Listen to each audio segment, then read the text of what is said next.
I don't understand why they thought that they needed to give him joint legal custody.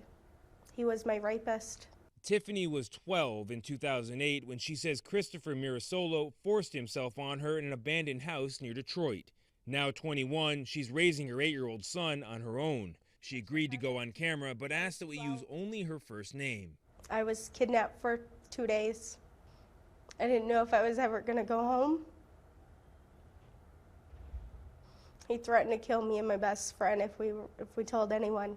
Mirasolo was given a plea deal for attempted third-degree criminal sexual conduct and served 6.5 months in county jail. He served jail time again after being convicted of raping another victim between the ages of 13 and 15 years old in 2010. But last month, Sanilac County Prosecuting Attorney James V. Young and Sanilac District Court Judge Gregory Ross signed a paternity order that gives Tiffany's attacker joint legal custody of their son and the right to pursue parenting time. I was receiving government assistance, and they told me if I did not tell them who the father was of my child, that they would take that away from me.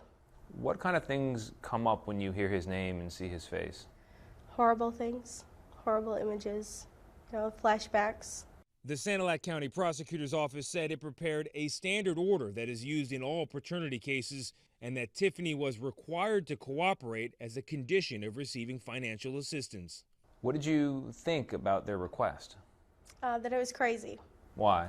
Because I have been taking care of him for 8 years. I gave up high school, I gave up prom, I gave up my friends to raise a baby and go to work. Tiffany's attorney, Rebecca Kiesling, says this case reveals a troubling nationwide gap in the way states deal with rape victims who request aid. There's no policy. I've had rape victims who were cut off from state aid because they couldn't name the rapist because they were abducted by a stranger or because a sex trafficker kidnapped them and raped them. Attorneys for Tiffany and Mirasolo say they are now working privately to reach a settlement. Tony DeCopel, Sandusky, Michigan.